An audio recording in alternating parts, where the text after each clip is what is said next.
بالکل ایسے ہی لگتا ہے کہ خدا کا شکر ہے کہ شام کے بازار میں لوگوں کے پاس موبائل نہیں تھے،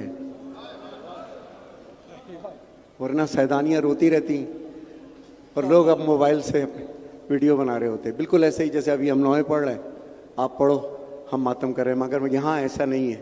چند لوگ جو بنا رہے ہیں وہ لائیو دے رہے ہیں، وہ بنا سکتے ہیں بچے میرے، اور جب ویڈیو آخر میں بنانی ہو کوئی مسئلہ نہیں ہے، آپ بنا سکتے ہیں جو چند بنا رہے ہیں، لیکن یہ نہیں کہ بہت سارے بنا رہے ہوں تو عزاداری خراب ہوتی ہے، اس سے دل ٹوٹتے ہیں. جیو کل انشاءاللہ ایک منظر ہوگا. میں نے شیر عزا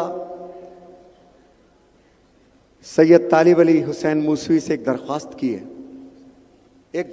کی ہے کہ کل مجھ کو یہ عزا خانہ حیدرآباد کی تاریخ میں حرم امام حسین جیسا نظر آنا چاہیے، اور انشاءاللہ کل نظر آئے گا.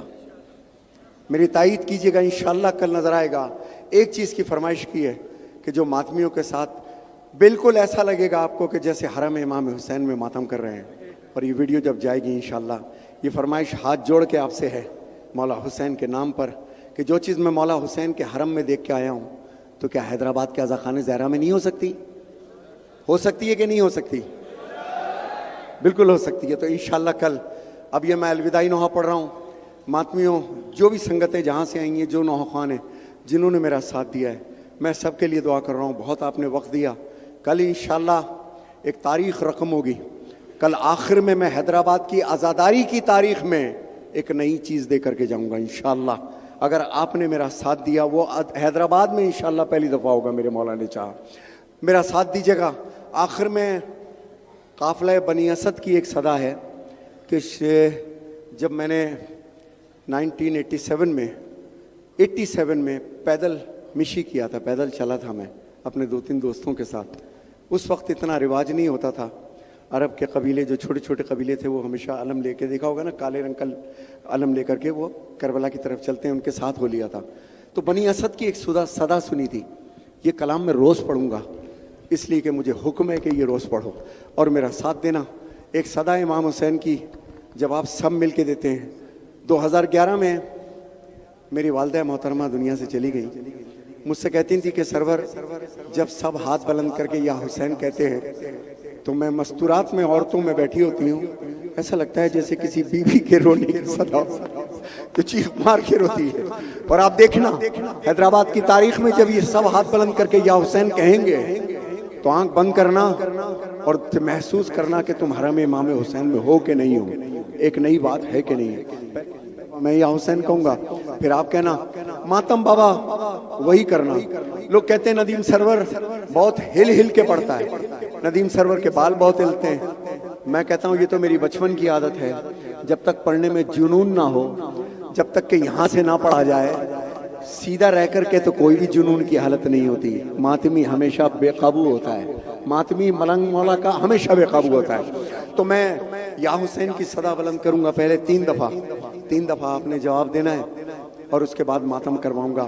کل انشاءاللہ جو میں نے ماتم دیکھا تھا، پوری دنیا میں ویڈیو گئی تھی، ویڈیو حیران تھی. دیکھیے کربلا میں کیا ہوتا ہے، رش بہت ہوتا ہے. آپ آسانی سے 2 ہاتھ کا ماتم نہیں کرتے، تو پھر یہ 2 ہاتھ کا چلتا ہے. یہ دیکھیں ایسے، اور جب سب کے ہاتھ آپ پر اٹھیں گے اور یہ ویڈیو جب بن کے جاتی ہے تو کیا ڈسپلن نظر آتا ہے میرے مولا کا. جواب سب دیجیے گا آخری آدمی تک. 3 دفعہ پہلے مجھ سے سنو. یا حسین،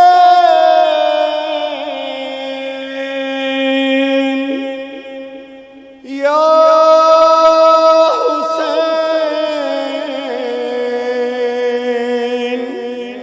یا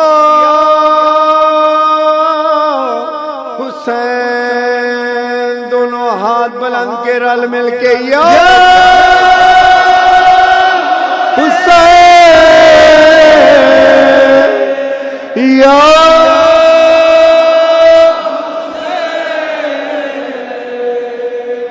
یا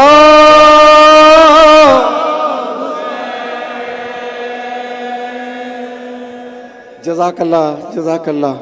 دیکھنا ماتم کے بعد ہاتھ بھی اٹھتے ہیں. کہتے ہیں ندیم بھائی، میرا ایک سنی دوست مجھ سے پوچھ رہا تھا، بڑا پیارا دوست، ندیم بھائی اتنی دیر ماتم کر کے بعد پھر یا حسین کے لیے ہاتھ اٹھا دیتے ہیں، ان کے ہاتھ نہیں تھکتے؟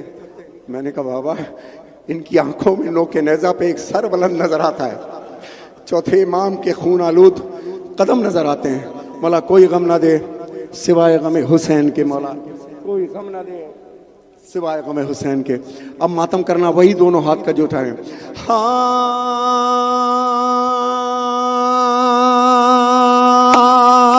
یا حسین کشتہ تیغ جفا، یا حسین سبتے رسول خدا، ہائے سر پر سر نیزہ تیرا، در بدر لے گئے بانی یہ جفا، بے کفن لاشے بے ہے غریب زہرا، ہے بدن گھوڑوں سے پامال تیرا واویلا یا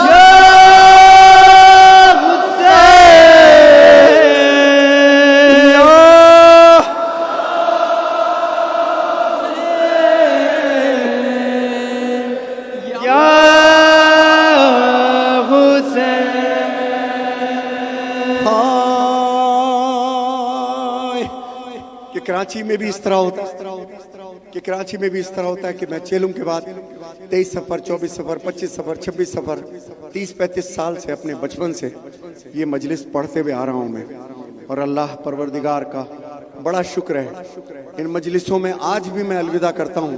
1-1 لاکھ 1.5 لاکھ کا وہاں پہ مجمع ہوتا ہے، میرا ہدیہ صرف ایک بسکٹ اور ایک تبرک ہوتا ہے اس دوران، اور اس کے علاوہ یہ میرے شہر اور میرے وطن میں یہ ساری چیزیں ہوتی ہیں۔ اب پھر تو وہ کائنات کی ملکہ ہے بھائی، وہ تو جو چاہے دے دے اپنے ذاکر کو، کوئی غم نہ دے۔ ایک خاتون، ایک مستور مولا سید رضا علی ہاشم موسوی کی زوجہ، جنہوں نے شیرنی بل کر کے اپنے بچوں کو بالا، یہ کوئی چھوٹی بات نہیں ہوتی ہے۔ میں نے 4 سال کی عمر میں، ریلیٹڈ بات کر رہا ہوں، 4 سال کی عمر میں پہلا نوحہ پڑھا، لیکن جب علی شناور نے 2 سال 3 مہینے کی عمر میں 15,000 کے مجمع میں، جو میں کل نوحہ پڑھوں گا انشاءاللہ، اچھی نہیں یہ بات نہ رویا کرو بی بی، پہلو میں کبھی ماں کے بھی سویا کرو بی بی۔ جب اس نے پڑھا تو ملنگ نے ایک جملہ کہا کہ تیرے بچے میں آزاداری قائم ہے، تو نے حلال کھایا کھلایا کہ حرام، اب اپنے بچے میں دیکھ لے، آزاداری قائم ہے ہاشم بھائی کہ یہ بچے مظہر موسوی اور طالب علی حسین موسوی، ان کی آزاداری دیکھ کے خدا کی قسم ندیم سرور آپ لوگوں کے درمیان آیا۔ اللہ کا دیا میرے پاس سب کچھ ہے، میرے ایک اشارے پہ میرے مولا نے نہ جانے کیا کچھ نواز دیا مجھ کو، لیکن مجھ کو عقیدہ اور محبت کھینچ لاتی ہے۔ ان دونوں بچوں نے اتنے مشکل حالات میں یہ ویزے کا انتظام کیا۔ میں ہندوستان کی گورنمنٹ کا اور تلنگانہ کے گورنمنٹ کا بھی بہت شکر گزار ہوں کہ بہترین انداز سے ویزا دیا، بڑی عزت سے میں دہلی اترا، بڑی عزت سے میں یہاں تک آیا۔ خدا کی قسم اتنا سا محسوس نہیں ہوا کہ میں اپنے وطن میں نہیں ہوں، بہت پیار، بڑی محبت ہے۔ اب ایک واقعہ بیان کر رہا ہوں کہ ایک خاتون تھی، وہ میرے گھر کے دروازے پہ آ کے بیٹھ گئیں اور آ کے کہتی ہے کہ ندیم سرور کو بلاؤ۔ تو لوگ اس زمانے میں ایسے حالات تھے، ڈر لگتا تھا کہ پتہ نہیں کون ہے، کس طریقے سے آئے، ایک نوجوان بھی ساتھ تھا ان کے، تو کہنے لگے نہیں میں اپنی مجلس کا وعدہ لے کر آئی ہوں، جب تک ندیم سرور مجھے وعدہ نہیں دے گا میں دروازے سے جاؤں گی نہیں۔ جب چند گھنٹے گزرے تو خیر میں نے ان خاتون سے کہا کہ آپ اندر تو آئیے، اندر آ کے بات کیجئے۔ خیر میں نے ان کو وعدہ دیا، انہوں نے کہا میں ایک غریب عورت ہوں، حیدرآباد میں رہتی ہوں اور میرے پاس ہدیے کے لیے کوئی چیز نہیں ہے، کچھ نہیں۔ میں نے کہا ایک مائک لگا دینا اور اپنا عقیدہ پیش کرنا، ندیم سرور ننگے پاؤں آئے گا انشاءاللہ۔ یہ عزتیں، یہ شہرتیں مسلسل اسی کو ملتی ہیں جس کے عقیدے رائٹ اینگل پر ہوں، جس نے حرام نہ کھایا ہو، حلال کھایا ہو ذکر حسین کے اندر، اور جس کو ملا ہو بی بی کے۔ وہ چاروں چلی گئی، میں پڑھنے کے لیے گیا، ایسے ہی کسی جس کے پاس صاحب ثروت آدمی نے اس کو مائک دے دیا، کسی نے ٹینٹ لگا دیا اس کے لیے، اور مجلس برپا ہو گئی۔ جب مجلس ختم ہو گئی میں مجلس پڑھ کے آ گیا تو اسی خاتون کا فون آیا کہ جب مجلس ختم ہو گئی، سینکڑوں کا مجمع، اور سب سے آخر میں ایک خاتون رات کے 2:30-3 بج رہے ہوں گے، اپنی 2 جوان بیٹیوں کے ساتھ گلی میں سے گزرنے لگی تو رک گئی۔ اندھیرا تھا تو انتظار کر رہی تھی کوئی مناسب آدمی نظر آئے، تو ایک فقیر نظر آیا، اس سے کہا کہ بھائی میری 2 جوان بیٹیوں کا ساتھ ہے، کیا تم مجھے گھر تک چھوڑ دو گے؟ اس نے کہا چلیے۔ وہ گھر تک لے کر کے آئے، جب گھر کے دروازے پہ پہنچے بیٹیاں اندر چلی گئی، خاتون نے کہا کہ اندر آئیے پانی پی لیجئے، یہ پانی لینے اندر گئی ہے۔ وہ فقیر اندر آ گیا، جب واپس آئے تو دیکھا کوئی نہیں تھا، خون کے 2 پاؤں زمین پہ بنے ہوئے تھے۔ تو وہ پریشان ہو گئی، قریب آئی تو دیکھا ایک خوشبو ہے اس خون کے اندر سے، روئی سے اس کو پوچھا، سو گئی۔ خواب میں دیکھتے ہیں کہ وہی فقیر ہے، دبلا پتلا نحیف و لغر۔ کہا کہ آپ کون ہیں؟ کہا میں تیرا چوتھائی باپ ہوں، میں تیرا چوتھائی باپ ہوں۔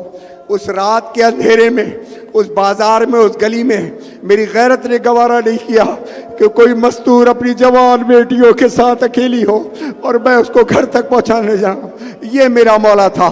اب ماتم کرنا چوتھے امام کے نام پر، چوتھے امام کے نام۔ ہائے، اب تھوڑی دیر کے لیے میں خاموش ہوں گا، ماتم چوتھے امام تک، علاوہ سرتوق تک آواز جائے، خاموش ہو کر کے ماتم کیجئے گا۔ نجف تک آواز پہنچے، کربلا تک آواز پہنچے، جنت البقیع تک آواز پہنچے۔ ہائے نینوا دشت بلا کربلا، ہاتھ بلند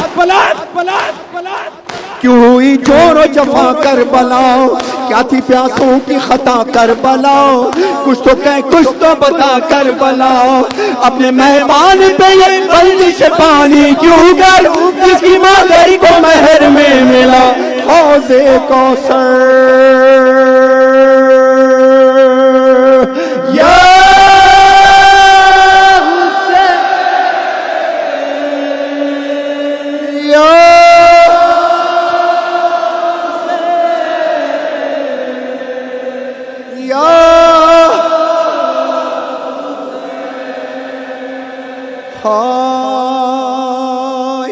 جزاک اللہ، جزاک اللہ، جزاک اللہ۔ 100% ماشاءاللہ ہاتھ اٹھے ہوئے ہیں۔ میں تو پھر بھی کہوں گا کہ مولوی صاحب، یہ عزاداری ہمارے لیے نہیں ہوتی، عزتیں انہی کو ملتی ہیں، شہرتیں انہی کو ملتی ہیں جو حقدار ہوتے ہیں۔ اللہ عادل ہے۔ یہ بی بی کے فیصلے ہیں کہ کون ذاکر بنے گا، کون نوح خان بنے گا، کسی کے باپ کے فیصلے نہیں ہیں یہ، کس کو کب تک عزت ملے گی۔ یہ ممبر ہر ایک کو نہیں ملتا۔ مولا کوئی غم نہ دے سوائے غم حسین کے، نہ چھیڑ ملنگان حیدر، نہ چھیڑ ملنگان حیدر، انہیں اپنی راہ پہ چلنے دے، انہیں حیدر مولا کرنے دے، انہیں مولا مولا کرنے دے، ایسا نہ ہو کہ جل جائے تو۔ سب مل کر کے آخری اس پر میرے ساتھ ماتم کیجئے گا، اور وہی ماتم، یہ الوداعی ماتم ہے، ماتم آپ کو دے دوں گا۔ لیکن کچھ لوگ ابھی بھی شاید دونوں ہاتھ ان کے بلند نہیں ہوتے، شاید وہ کسی پریشانی میں ہیں، کسی کا ہاتھ زخمی ہو ہاتھ نیچے رکھنا، جس کو کسی یزید کا ڈر ہو ہاتھ نیچے رکھنا، اگر کوئی پرابلم پریشانی ہے کوئی بات نہیں ہے۔ کوئی برادران اہل سنت ہیں، ہندو برادری آئی ہے، ساتھ سلام آپ کو، آئیں محبت سے آئیں عزا خانے میں، وہ نہ ہاتھ اٹھائیں تو کوئی پرواہ نہیں ہے۔ آخر مصرع ماتم آپ کو دے دوں گا ماتمیوں، اللہ کوئی غم نہ دے۔ اس مجلس میں میرے مولا اگر میرا کوئی ایک لمحہ آپ کو اچھا لگا ہو تو بحق محمد والے محمد قربتن اللہ، ہم نے سارا ثواب ان ماتمیوں کو دیا۔ مولا کوئی غم نہ دے سوائے غموں سے۔ آخری مصرع پڑھ رہا ہوں، یا حسین یا حسین آپ کو دینا ہے۔ ہائے، اب شہزادی آپ کے بارے میں کیا کہتی ہیں ذرا سنیے گا۔ ہائے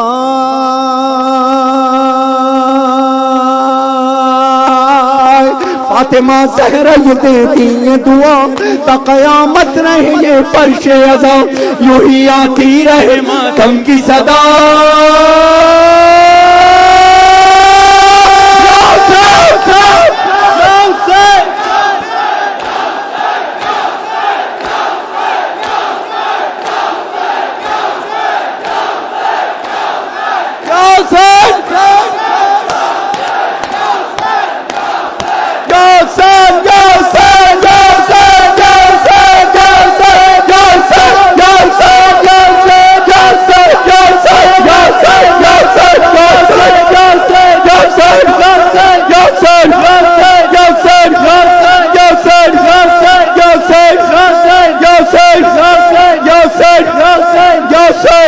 نعرہ تکبیر،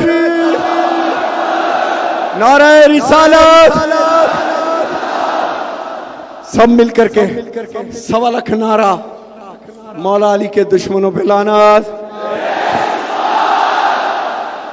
سب مل کر کے نعرہ ہم لگائیں گے، لیکن کل میں انشاءاللہ بڑا مخصوص نعرہ لگاؤں گا، وہ آج نہیں لگا رہا، کل آخر میں انشاءاللہ لگاؤں گا۔ مل کے سب میرے ساتھ دونوں بچے، یا ولی یا ولی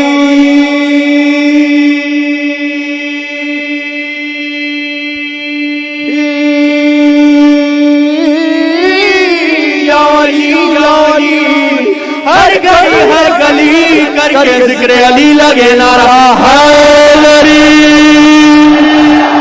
حیدری حیدری حیدری. والا کوئی غم نہ دے سوائے غم حسین.